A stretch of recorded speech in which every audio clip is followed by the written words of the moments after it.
I just hit the record button. I saw red, because these lease purchase programs, they piss me off. Majority of them are predatory.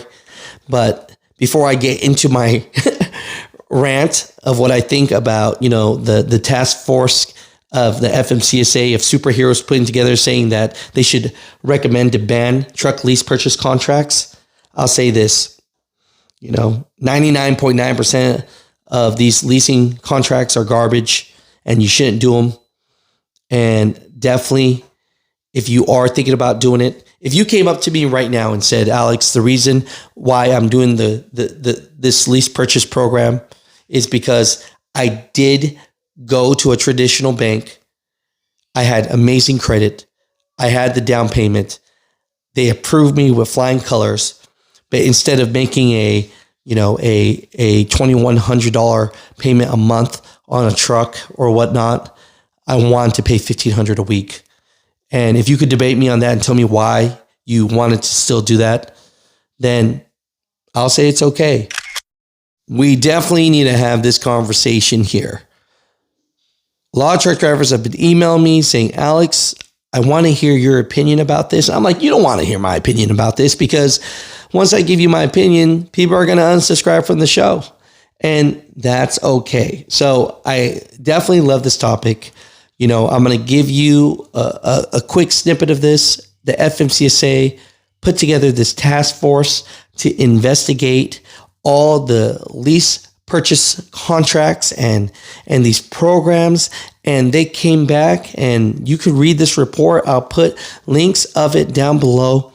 But basically, they say the FMCSA panel recommends ban on truck lease purchase contracts. This task force that the FMCSA put together was to investigate this. So if they're saying that this is their conclusion and what they believe should be true, I wonder if the FMCSA will go through with it or not, because, this task force believes that, these type of contracts favor the trucking companies and not the drivers. And the wording is confusing and usually very one-sided. And you'll hear from a lot of people from their experiences that they did not have a successful lease purchase contract. And I'm going to say this first, right? This is my first thing, right? Read the dang contract, right?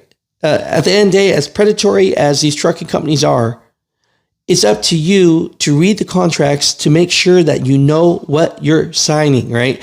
And I know I'm going to get a lot of hate for that, but there's some truth to that, right? And the other big part about this is, do I believe that they should ban all these purchase programs? Well, I'll say this, we have a lot of regulations, and I believe that less regulations are actually better. But I will say this, what makes it scammy is they say that these lease owner operators are lease owner operators. What do? They pay them with the 1099. So if you are a true independent contractor, that should mean that there shouldn't be forced dispatch. You should be able to take the truck, use any load board. You want to find a direct shipper yourself and use them, you should be able to use them. Not be forced by a dispatcher to have to drive when you're tired, have to go here, have to go there. And then when you ask for some time off, they give you some crap. And now they're not happy with you. Now they're not going to give you favorable loads. And at the end of the day, you're just a glorified company driver. So if you're in a lease purchase program where you're a true 1099, you could take the truck wherever you want to go. You could book your own loads. You're not forced dispatched. I could say that might be a right thing for you. But a lot of these lease purchase programs are predatory, right? And they force you to do all these things. And I'm going to say this. This is just from the heart here. Be true to yourself. Right now, if you were to look in the mirror and tell me you became a lease owner operator, not because you had bad credit, not because that was your only option to get your own truck and be a owner operator, which you wouldn't be because your name is not on the truck. be real. Just be real with yourself. Why the heck did you sign up as a lease owner operator?